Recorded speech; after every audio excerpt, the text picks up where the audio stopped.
Nobody at Kandahar airfield could explain why the boy was still breathing.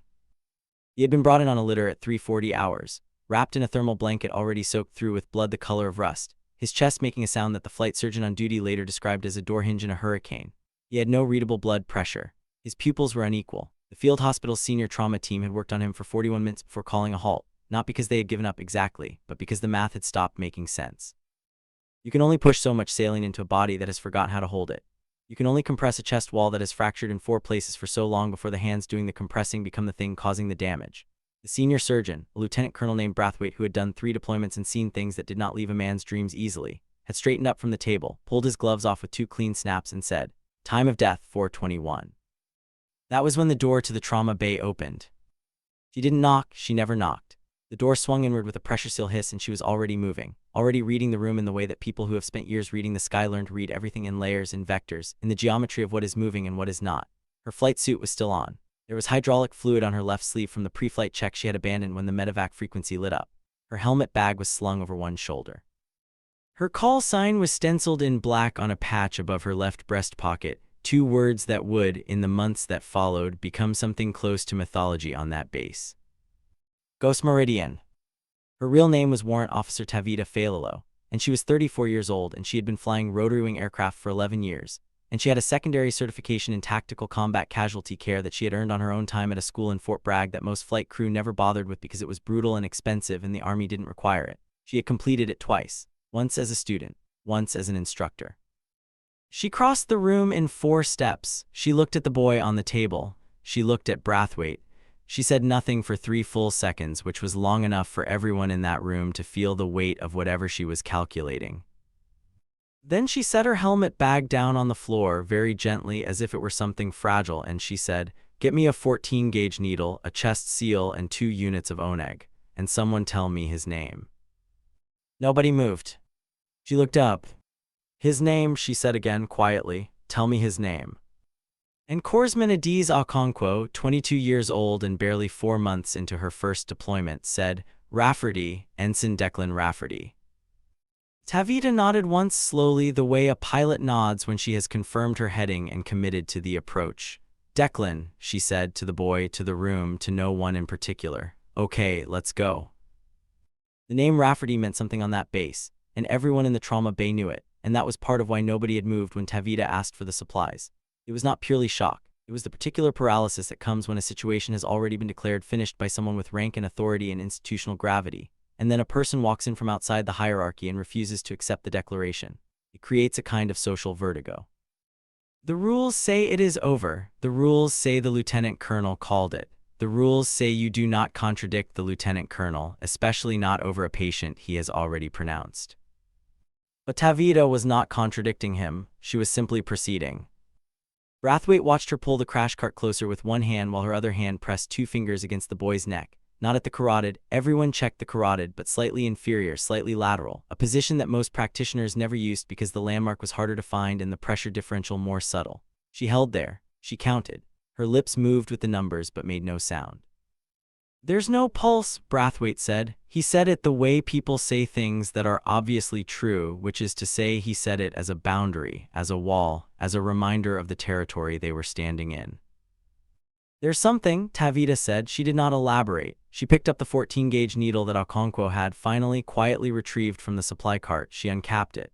She positioned it above the second intercostal space at the midclavicular line, which was standard, which was textbook, and then she paused. She tilted the angle 3 degrees, maybe 4. Brathwaite would later struggle to describe the deviation to the review board because it was so small and so precise that it looked, if you weren't watching for it, like nothing at all. She inserted the needle.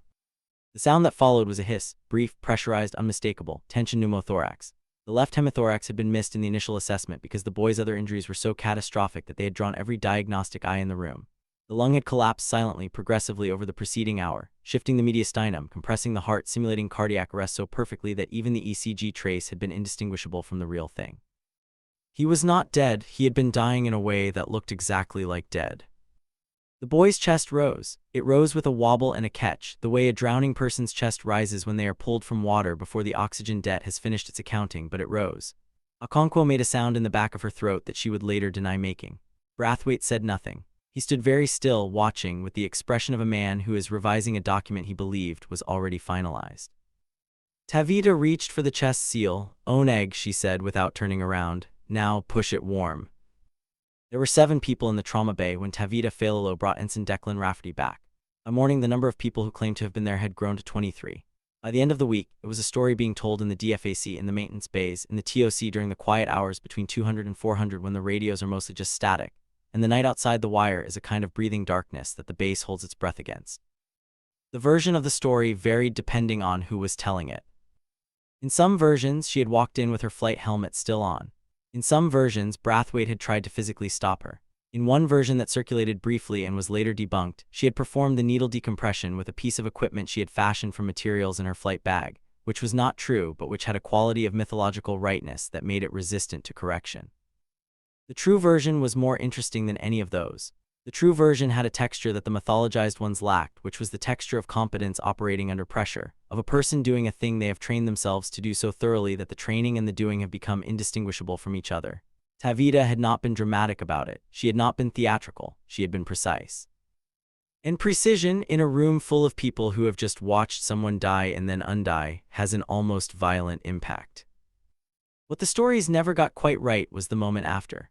The moment when the boy was stabilized, when the Oneg was running, when his pressure was creeping back towards something the monitor could interpret, when Brathwaite had finally stepped forward and begun directing his team with the efficiency of a man who has processed his surprise and filed it away for later.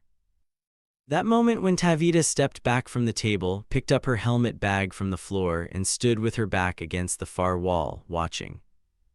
She was not watching the patient. She was watching the room. She was watching the way the team moved around the table, the choreography of emergency medicine that she had learned to observe the way she observed weather systems from altitude, not as something she was in, but as something she was reading. Okonkwo came to stand beside her. The young corpsman was still trembling slightly, the fine motor tremor of adrenaline finding its way out through the fingers, through the jaw. She looked at Tavita. She said, "How did you know?"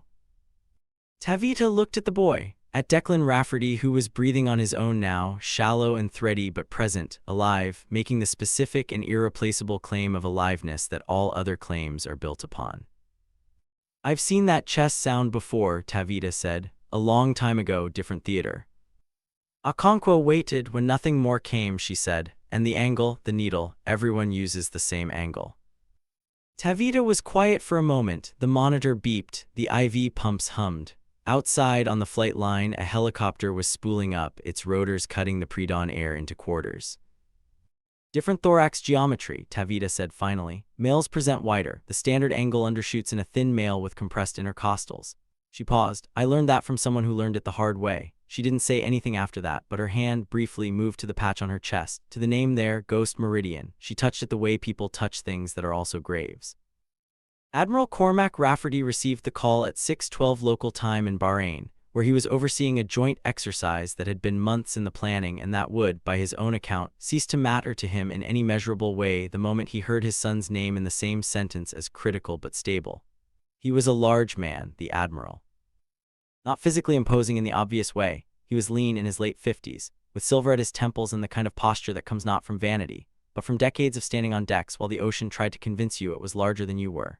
He was imposing in the way that authority becomes imposing when it has been exercised long enough to be indistinguishable from personality. He was the kind of man that rooms rearranged themselves around. He arrived at Kandahar 18 hours later on a C-21 that had been diverted from a courier run, accompanied by an aide who was clearly terrified and a JAG officer whose presence signified, to those who understood these things, that the Admiral had not yet decided whether someone was going to be court-martialed over this. He went directly to his son. He sat beside the bed for 11 minutes, which his aide timed because the aide timed everything. He held the boy's hand. He said nothing that anyone could hear. Then he stood up, smoothed his uniform, and asked to be taken to whoever had saved his son's life. Brathwaite met him in the corridor, which was the protocol, which was the correct thing. The Admiral shook his hand. He thanked him. He meant it. And then he asked, "I understand there was another individual involved." Brathwaite said, "Yes, sir." The Admiral said, "A pilot." Brathwaite said, "Warrant Officer Falolo, sir, rotary wing. She has a secondary TCCC certification, advanced level." The Admiral nodded. He looked down the corridor in the direction of the flight line as if he could see through walls. I'd like to speak with her. Sir Brathwaite said, she's currently on mission. The Admiral looked at him. When she's back. Yes, sir. I'll wait. And he did. Admiral Cormac Rafferty, Fleet Commander, sat in a metal folding chair in a corridor of a field hospital at Kandahar Airfield and waited 3 hours and 40 minutes for a warrant officer to return from a resupply run in the Paktika province. When she came through the door at the far end, still in her flight suit, helmet bag slung over her shoulder, hydraulic fluid traded now for a new layer of Afghan dust, he stood up. She stopped when she saw him. She read his rank. She came to attention.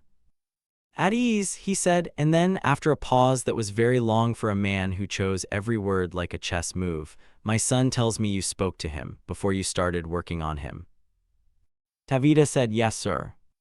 He said you used his name. Yes, sir. The Admiral looked at her for a long moment. Why? Tavita considered this with the same deliberateness she brought to pre-flight checks and needle angles. Because he could still hear, she said. They can almost always still hear, and I wanted him to know that someone in that room knew who he was. The Admiral was quiet. Behind them, the hospital's air handling system cycled on with a low hum, and the fluorescent light above the Admiral's head flickered once and held. Your call sign, he said. Ghost Meridian, what does it mean? Tavita looked at the patch on her chest. She looked at it the way she had in the trauma bay, the way you look at something that is also a wound that has healed into a scar that you have decided to wear visibly, because visibility is its own form of honor. It belonged to someone else first, she said. The someone else had been Chief Warrant Officer 3 Leilani Toffa, Tavita's instructor pilot, her mentor, and the closest thing to a compass that Tavita had ever navigated by. Leilani had died 4 years earlier in the Kunar province, in a U-60 Black Hawk that took a PKM burst through the main rotor assembly at low altitude during a personnel recovery mission that had gone wrong in the slow, compounding way that missions go wrong when every decision made at the planning stage contained one small error that seemed acceptable in isolation. Tavita had been in the right seat. She had brought the aircraft down, not a controlled landing, a controlled crash, which is a different thing, which is the thing you do when the alternatives are worse. 3 of the 5 people on board survived. Leilani was not one of them. The call sign had been Leilani's, Ghost Meridian. She had explained it once to Tavita during a night flight over the Hindu Kush when the stars were so close and so numerous that the sky seemed to be pressing down on the aircraft. A meridian is a line that goes all the way around, Leilani had said. It comes back, no matter where you start, it comes back. The ghost part she had never explained. Tavita had not asked.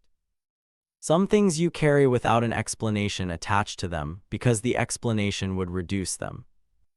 After the crash, after the investigation, after the months of physical therapy for the spinal compression and the administrative review that cleared her of negligence but left a mark on her record that was not a mark, but that everyone in aviation could read anyway. After all of that, Tavita had submitted the call sign paperwork. She had put Ghost Meridian on the patch and sewn it above her breast pocket, and she had in doing so made a declaration that she did not announce and did not explain. It was between her and the sky and Leilani's memory, and that was sufficient. What she had also done in the years since was complete the TCCC certification. Twice. She had learned every technique she could find for keeping people alive in the space between the ground and the aircraft and the hospital, because in the Kunar province she had been able to fly the aircraft and she had not been able to save Leilani, and she had needed after that to be able to do both. The rare technique she had used on Declan Rafferty, the adjusted needle angle, the modified landmark, was from a manual that Leilani had carried in her thigh pocket on every mission. A photocopied document, stapled and worn, annotated in a small neat hand. Tavita had memorized it in the weeks after the crash. She had it still, not the original that had burned, but her own copy, her own annotations, in a different but equally small and neat hand. The Admiral did not know any of this yet. He would learn it in pieces over the following days. His son was alive. The story of why his son was alive was the kind of story that does not fully reveal itself in a single conversation. It requires layers. It requires time. It requires the willingness to sit with the parts that don't resolve neatly, because the part about Leilani Toffa and the PKM round and the rotor assembly does not resolve neatly. It simply is. It simply happened. And what grew out of it? The call sign, the certification, the needle angle, the boy breathing in the hospital bed. That is not resolution. That is what a meridian does. That is a line coming back around. The base had a way of metabolizing extraordinary events. It was not callousness. It was the metabolism of a place that could not afford operationally to stop for the weight of any single thing. Missions went out. Missions came back. A flight schedule posted at 500 every morning did not have a section for miracles. And so within 48 hours of Declan Rafferty's resurrection in the trauma bay, The base had filed the event under notable and resumed its rhythms. But something had shifted. It was subtle, the kind of shift you feel in air pressure before weather arrives, a quality of the atmosphere rather than any specific change you could point to and name. Tavita felt it in the way people looked at her on the flight line. Not the way they had looked before, which was the particular form of looking that amounts to not quite seeing, the assessment and dismissal gaze that women in aviation learn to identify and navigate the way they navigate crosswinds, constantly without showing the effort. This new looking was different. It had something uncertain in it, something that was trying to recategorize. She did not find this entirely comfortable. Comfort, in her experience, had never been the point. She was scheduled for a milk run on the third day, a logistics resupply to a COP in Zabul province, the kind of flight that the young pilots coveted because it accumulated hours without the complexity of a combat insert, and that the experienced pilots sometimes found claustrophobic in a different way, because the absence of challenge has its own texture. She went through her pre-flight with the same sequence she always used: main rotor head, swash plate, pitch links, tail rotor, engine compartment, fuel quantity, hydraulic fluid, her eyes moving with the automatic authority of 11 years and 4,000 flight hours, her hands following each verification. Her co-pilot that day was Chief Warrant Officer 2 Garrison Holt, who was 26 years old and had been at Kandahar for 4 months, and who had, up until 48 hours ago, been one of the people who did not quite see her. He had not been unkind about it. He had simply operated from the assumption that was in the water, the assumption that derived from all the accumulated data of a world that had, for most of its history, not put women in cockpits, and the residue of that history is long and it adheres to institutions even when the official policy has changed. He had deferred to her rank and treated her with professional courtesy, and had not in any of their previous flights together asked her a single question that was not operationally required. He asked her a question now. "The technique you used," he said during the pre-flight walk-around. He said it without preamble, which was how people said things when they had been building toward them for a while. "The angle, is that taught somewhere?" Tavita checked the tail rotor pitch links. "Field manual," she said. "FM 42511, but the angle modification is in a supplemental document, not widely distributed." Holt was quiet for a moment. "Can I get a copy?" She looked at him, he looked back. He was not asking in order to make conversation. He was asking because he had watched what she did, and he had understood in the way that young people in dangerous places understand things when the understanding arrives with sufficient force, that the gap between knowing something and not knowing it can be the distance between someone dying and someone living. "I'll make you one," she said. She turned back to the aircraft. They lifted off at 8:15 into sky that was still and copper-colored in the morning light. The Hindu Kush spread across the northern horizon like a wall that the world had built against something enormous, and Tavita took the controls and felt the aircraft rise beneath her hands, and for a moment, just a moment, the weight of the last 3 days lifted with it. The flight to the COP in Zabul took 42 minutes. The resupply went without incident: water, ammunition, medical supplies, a crate of MREs that a specialist named Wachowski unloaded with the particular resentment of a man who has eaten enough MREs to last several lifetimes. They were back in the air within 20 minutes. The return leg was quieter, the aircraft lighter, the sky beginning to cloud from the northwest with the flat gray overcast that presaged weather. It was Holt who saw the smoke first. 11 o'clock, he said, approximately 8 kilometers. Tavita had already seen it. Black smoke, the kind that comes from burning vehicles and not from burning brush, rising in a column that the wind was beginning to shear at altitude. She keyed the radio. "Kandahar Base, Ghost Meridian, we are observing black smoke at grid." She read the coordinates from her navigation display, request SITREP on any ground elements in that area. The radio was silent for 4 seconds. Then, "Ghost Meridian, Kandahar TOC, we have a convoy declared CASEVAC at that grid. Vehicle disabled, 2 urgent surgical, 1 priority. QRF is 30 minutes out." 30 minutes, Tavita looked at the smoke. She looked at her fuel gauge. She looked at the empty cargo bay behind her. "What's your load status?" she asked Holt. "Fuel for approximately 90 minutes, he said. "Cargo bay clear." She keyed the radio again. "Kandahar TOC, Ghost Meridian, we are 6 minutes from that grid. We can take the urgents." A pause, then "Ghost Meridian, confirm you are a logistics airframe. You are not tasked for CASEVAC." "Confirmed," Tavita said, requesting immediate retask. Another pause, longer this time. She could hear in the background the TOC working through its decision tree, the liability, the protocol, the question of whether a US-60 on a milk run with a crew of 2 and no medic aboard should be redirected to pick up urgent surgical casualties. She waited. Holt said nothing. Below them the smoke climbed. Ghost Meridian, you are retasked, cleared to proceed. Be advised, ground element reports the area as permissive, no current contact. Wilco, Tavita said, Ghost Meridian en route. She banked the aircraft toward the smoke, the rotor disc tilting, the world below reorganizing itself around the new heading. Holt was already pulling out the CASEVAC checklist. She watched him work through it with a focus that had not been there during the milk run, a different quality of attention that the situation was producing in him, and she recognized it because she had seen it before in herself, in other pilots, in the moment when training stops being preparation and becomes the thing itself. You know what to do when we get there, she said.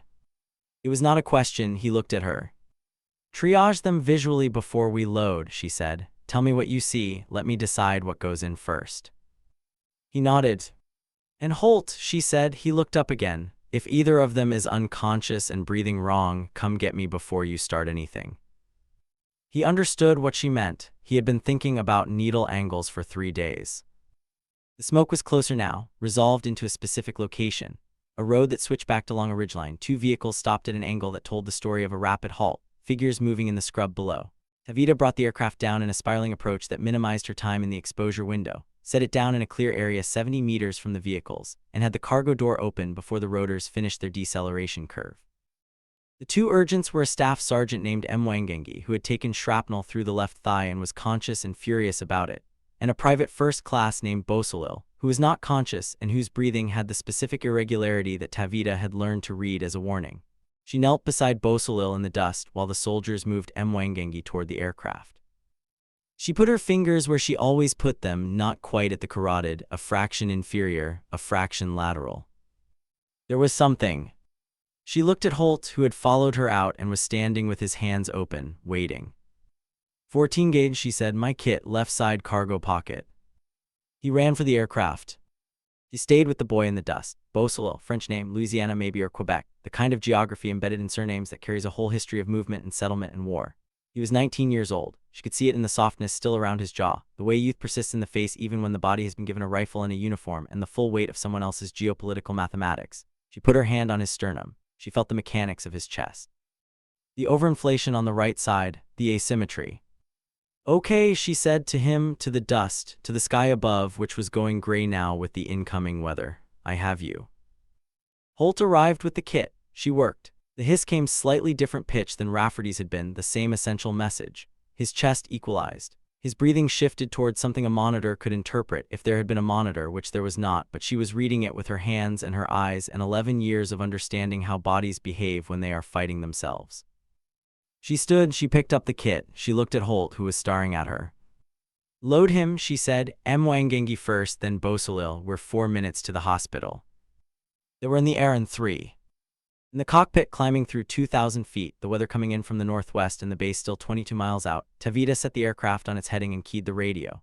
Kandahar Hospital, Ghost Meridian inbound, 2 CASEVAC, 1 urgent surgical, 1, she paused, considered her terminology, 1 urgent surgical, treated in field. Tension pneumo decompressed, both stable, ETA 4 minutes.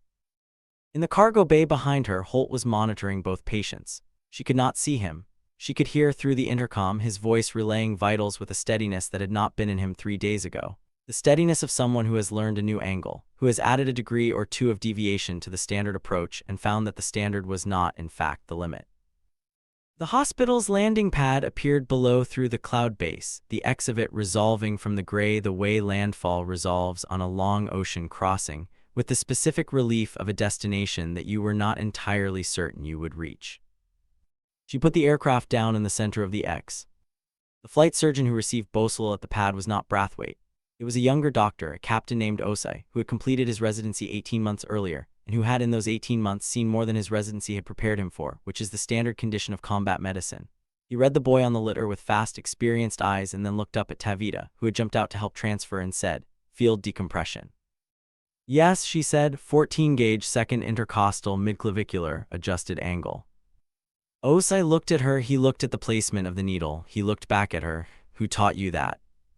Someone who learned it the hard way, Tavita said. Same words, different air, the same true thing. They took the boy inside. Mwangangi was already complaining at the top of his considerable lungs about the inadequacy of the pain management he had received in transit, which Osai's team took as a positive sign and addressed with a professionalism that Mwangangi did not immediately recognize as kindness. Holt stood by the aircraft, looking at his hands, not the way people look at hands that have done something wrong, the way people look at hands that have just understood what they were for.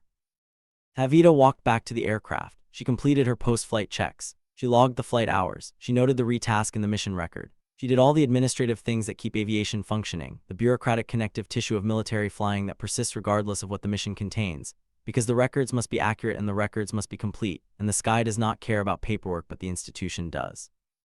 When she was done, she sat for a moment in the left seat with the rotors stilled above her. The weather had arrived, rain on the windscreen, not hard but steady, the kind of rain that commits to its purpose without drama. She watched it move across the glass. She thought about meridians, about lines that go all the way around and come back, about the manual in Leilani's thigh pocket and the copy in her own, annotated differently but arriving at the same angles. She thought about the Admiral's son breathing in his hospital bed, about a private first class named Beausoleil who might play French-Canadian folk songs in his grandmother's kitchen someday if the angle was right and the hands were trained and someone decided to keep going after the clock had been called. She thought about Holt's voice on the intercom, steadying by the mile. She put her hand on the patch above her left breast pocket. Ghost Meridian. A meridian comes back, no matter where you start. Admiral Rafferty asked to be present when Beausoleil was briefed on what had happened to him. He had no official reason to be there. He simply asked, and Osai, who was not inclined to refuse an admiral without a compelling argument, agreed. They told the boy, who was 24 hours post-procedure by then, sitting up slightly, the color returning to his face in the incremental way that color returns when the body has stopped spending all its resources on emergency measures.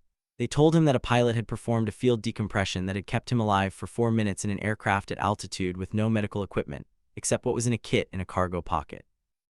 Beausoleil was quiet for a moment, then he asked, "What pilot?" Osei said, "Warrant Officer Failalo, call sign Ghost Meridian." The boy nodded. He looked at the ceiling for a while, which people do when they are processing something that requires more space than a room provides. Then he said, "I heard a voice. When I was out, I heard someone say something." No one spoke. "I don't know what they said," Beausoleil continued, "but it sounded like they knew me, like they were talking specifically to me." He paused. "That doesn't make sense." "It makes sense," Rafferty said from the corner of the room where he had been standing quietly in the way that powerful people learn to stand when they want to be present without dominating. Beausoleil looked at him, saw the stars, went slightly rigid. "At ease," Rafferty said. "She uses your name before she starts. She says it so you know someone knows who you are." Beausoleil looked at the ceiling again. "She didn't know who I was." She asked, Rafferty said. The Admiral left the room shortly after. He walked down the corridor, past the metal folding chair where he had waited 3 hours and 40 minutes, past the desk where Okonkwo was charting in the economical shorthand of someone who has too many patients and not enough hours, and out through the door that led to the covered walkway between the hospital and the flight operations building. Tavita was sitting on the walkway bench, eating a protein bar with the concentrated efficiency of someone who has missed several meals and is correcting the deficit without sentiment. She looked up when she heard him. She started to stand. "Don't," he said. He sat down beside her in his service dress uniform with his 4 stars and his ribbons and his 32 years of institutional authority, on a metal bench on a covered walkway at Kandahar Airfield in the rain. "My son is going to live," he said. "Yes, sir," Tavita said. "A boy named Beausoleil is going to live." "It appears so, sir." He looked at the rain. She looked at it too. It was still doing its steady, committed work on the world outside the overhang. "I spoke with the flight surgeon," Rafferty said. "He told me about the manual, about Warrant Officer Toffa." Tavita was very still. "I looked up the incident report from the Kunar province," he said, 4 years ago." She did not say anything. "You brought that aircraft down," he said, "with a compromised rotor assembly at low altitude." "I did, sir." 3 survivors. "Yes, sir." He turned to look at her. She was looking at the rain. "Including yourself," he said, "and you've been flying ever since." "That's the job, sir." He was quiet for a long time, long enough for the rain to change quality slightly to ease toward the mist side of rain, the kind that accumulates on surfaces without announcing itself. I have a meeting, he said finally, with the Army Aviation Branch Chief next month about the TCCC certification program for flight crew. He paused. They've been debating making the advanced level mandatory. Tavita turned to look at him now. He was looking at the rain. I'll be making a recommendation, he said. I'll be citing specific cases. Sir, Tavita said, and then, because she was not a person who said things she didn't mean, she said, Leilani Tafa should be cited. She will be, he said. The recommendation went through. It took 8 months, which is fast for institutional change and slow for everything else. And during those 8 months, Tavita flew 312 hours, completed 2 additional advanced medical certifications, trained Holt to a level where he could perform needle decompression in a moving aircraft, and started a mentorship relationship with Okonkwo that began formally and became something else, something in the category of the things Leilani had been for her. Though she would not have used that word yet, that word takes time to be accurate. The ceremony where the TCCC advanced certification was announced as mandatory for all Army aviation crew was held at Fort Rucker in Alabama, on a Tuesday in March when the Azaleas were doing something extravagant along the edges of the parade ground. Tavita was there. She had not been invited as a speaker. She was there as one of 12 warrant officers representing the field, seated in the 3rd row, wearing her dress uniform with the patch above her breast pocket. Several people gave speeches. There were PowerPoint slides. There were statistics about survival rates and response times and the mathematics of the minutes between injury and intervention. At one point, without her name being used, a specific case was described, a field decompression in a hovering aircraft, performed by a pilot on a retasked logistics run, credited with a survival outcome that the previous protocol would not have enabled. The room was full of aviation professionals and medical professionals and the hybrid creatures who are both, and they listened to the case with the particular attention of people whose job has just been officially expanded, who are recalculating what they are now expected to know. In the 3rd row, Tavita listened. She did not look at the screen. She looked at the patch on her sleeve, not the Ghost Meridian patch, but the other one, the unit patch, the angular emblem of the aviation unit she belonged to. She was thinking about a manual in a thigh pocket, about a small neat hand and a different small neat hand writing in the margins of the same document, about a line that goes all the way around. After the ceremony, there was a reception in the adjacent building with coffee and those particular Pentagon cookies that have a reliable mediocrity and are always present at these events as if by treaty. Rafferty found her by the coffee station. He was in his service dress. He shook her hand with both of his, which was not his usual style and which she recognized as deliberate. How's Declan? She asked. Deployed again, Rafferty said. He requested Djibouti. He smiled. It was a complicated smile, the smile of a father who has had to learn to make peace with what his son is. He carries a copy of the manual. Good, Tavita said. He annotated it, Rafferty said. She looked at him. You wanted me to give you this. The Admiral reached into his breast pocket and produced a small piece of folded paper. He held it out. She took it. She unfolded it. It was a photocopy of the cover page of the supplemental TCCC document, FM Fort Winnie 511 Supplemental, the one with the adjusted angles, the rare technique, the small neat annotations that had traveled from Leilani's hands to Tavita's hands and now apparently to Declan Rafferty's. In the margin, in a young man's handwriting, a little urgent, a little unsteady, the handwriting of someone who wrote it knowing it mattered, were 3 words. Je nomme. Tavita held the paper. The coffee station hummed. Outside the windows of the Fort Rucker reception hall, the Alabama azaleas were doing their extravagant march work, which they do without being asked, which is the nature of things that bloom on schedule regardless of what the world is doing. The sky above them, the particular blue of early spring mornings, wide and unhurried, the kind of sky that a pilot looks at and thinks, good visibility, favorable conditions, proceed. She folded the paper carefully. She put it in her breast pocket beside the patch. The meridian, as meridians do, had come back around. There is a photograph on the wall of the TCCC Advanced Certification Training Facility at Fort Rucker. It was put there without ceremony, without announcement, by an instructor who had known one of the subjects and believed that the wall needed it. It is not a posed photograph. It is the kind of photograph that someone took without anyone knowing they were being photographed, which is the kind that tells the truth. In it, 2 women are standing on a flight line at dusk. One is taller, broader across the shoulders, with an ease in her posture that suggests she is comfortable in the specific way that people are comfortable when they are exactly where they are supposed to be. She is laughing at something. The other is younger, slighter, standing at the first woman's left shoulder with a different quality of posture, not stiff but attending, listening, learning the frequency. The flight line behind them is ordinary, aircraft in various states of maintenance. A fuel truck at the far edge. The sky above them in transition, not yet dark, not quite day anymore, that particular hour when color drains upward from the horizon and the stars have not yet committed to appearing. You can read the patches on their flight suits if you look closely. The laughing one says Ghost Meridian. The younger one's patch is harder to read in the photograph. The angle is wrong, the light is failing. But if you knew what you were looking for, if you had held the document and read the margins and understood what lines do when they go all the way around, you might be able to make it out. You might see that it says the same thing. The instructors who use this facility, who teach the adjusted angles and the modified landmarks and the needle decompression at altitude and all the other things that the supplemental document contains, they use the photograph sometimes when they teach the section on the history of the technique. Not as a formal teaching aid, just as a thing to point to, as evidence that the knowledge came from somewhere. That it was carried by specific hands between specific people and that the carrying was not passive. It was an act, repeated, sustained, chosen over and over again in the intervals between the flights and the missions and the hours in the cockpit above the places where the mathematics of survival get very small and very precise. They say this is where the technique comes from. They do not always say the names are on the wall, the names are on the patches.